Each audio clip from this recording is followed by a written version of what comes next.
A warm welcome to our global audience. My name is Quintin Pastrana, President of We Energy Power Pilipinas, and your moderator for today. Let's just have a few reminders before we begin. Today, we're going to be using the Zoom webinar platform brought to us by Globe. We are also broadcasted via Facebook Live.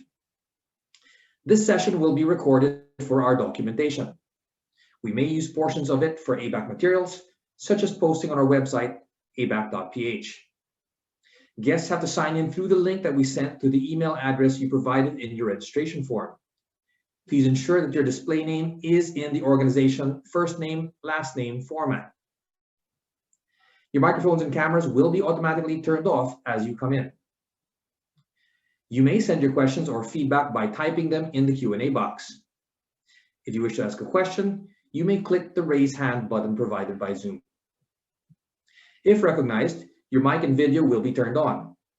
Please state your name and organization before asking your question. To allow more time for discussion, please make your questions brief and direct. And finally, please do fill out the feedback form you will receive as you exit the webinar. Thank you very much. Let's now begin. Welcome to the ABAC Philippines Forum, Digital Innovation for Economic Recovery and Resilience. This webinar is brought to you by ABAC Philippines in partnership with Aboitiz and the support of Globe Business.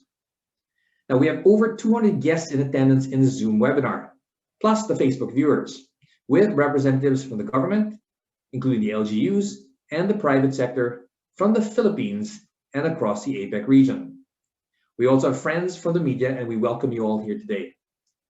Let me also acknowledge the Philippine representatives to the APEC Business Advisory Council, or ABAC. Joan De Assis, Sabina Aboitiz, Bill Luz, Francis Chua, and ABAC Philippines Chair, Tomas Alcantara. Let me first begin by setting the tone for today. Make no mistake, this is a clarion call for action. The IMF outlook for this annus horribilis of 2020 shows that globally, we are expected to eke out no more than negative 4.9%, which is already 2% lower than initially forecasted last April. Negative 0.8% for emerging and developing Asia. Now, within that set of regional players, the Philippines is expected to eke out negative 7% growth by year end. Certainly half of what we experienced in the second quarter, and yet no more than a challenge for us in terms of where we have to go together. But zooming in on the Philippines, here are the figures across the board to take note of. The unemployment rate has tripled from 5 to 17% within the first half of the year alone.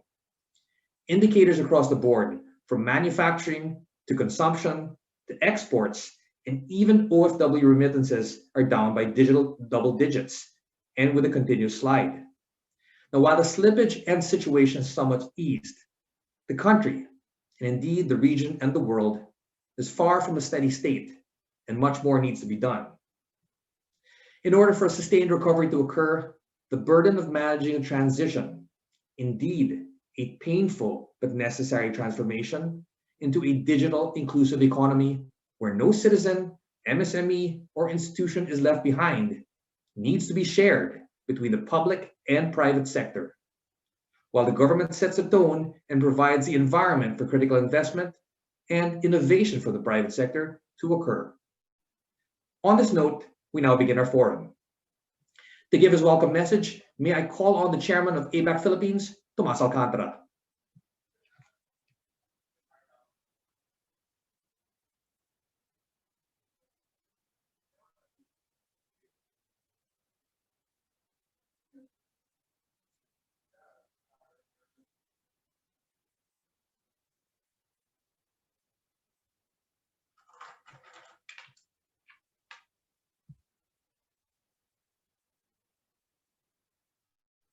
Just bear with us for a few minutes.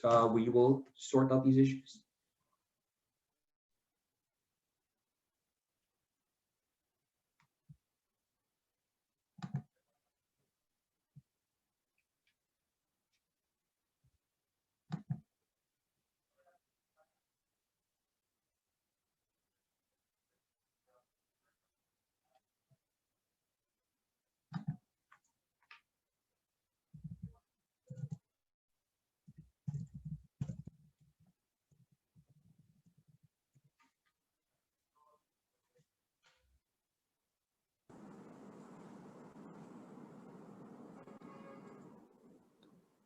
Can I start? Yes, Chairman Alcantara, the floor is yours. Okay. I'm sorry for the technical glitch. As I said, good morning, good afternoon, and good evening, my friends and colleagues from ABAC. Welcome to our ABAC PH Culmination Forum this year. My name is Tomas Alcantara, and me and my colleagues in this meeting represent the Philippines to the APEC Business Advisory Council, or ABAC, the private sector body in APEC. Together with our counterparts in the region, we meet 4 times a year to discuss our priorities, and from these we draw our recommendations, which we present to the leaders during the annual APEC summit at the end of the year.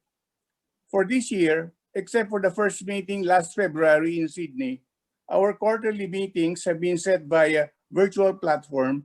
APAC Philippines was actually supposed to host the second meeting last April, but then COVID-19 happened.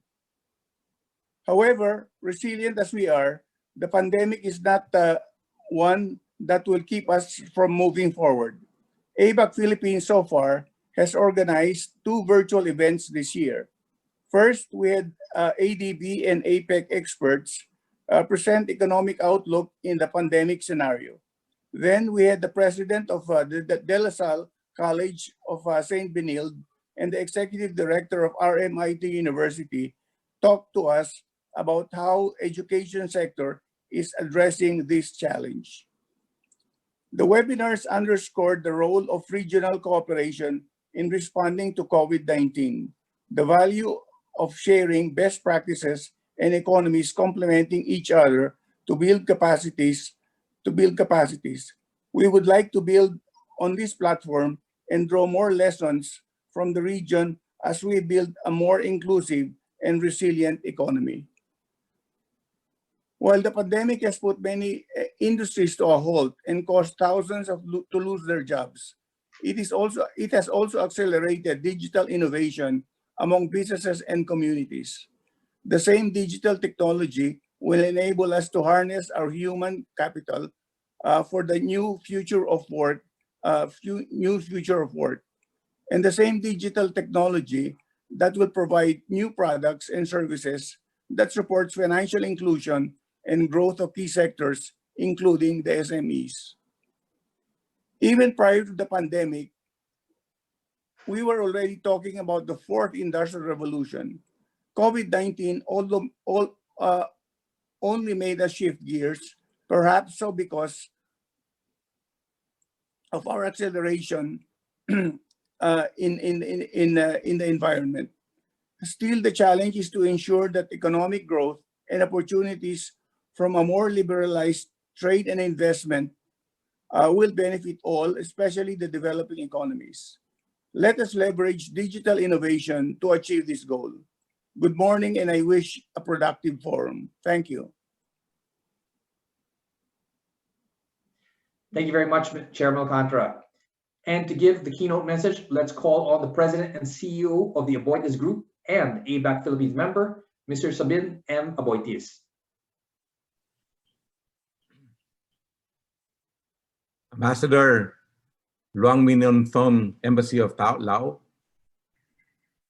Ambassador Shobini Bunasikera, Embassy of Sri Lanka, Mr. Eric Tamayo, Executive Director of the APEC Philippines National Secretariat from the DFA, colleagues in ABAC Philippines headed by Chairman Tomas Alcantara, colleagues from APEC Economies joining us today as our esteemed resource panelists, friends and partners in government and the private sector, and to everyone watching online.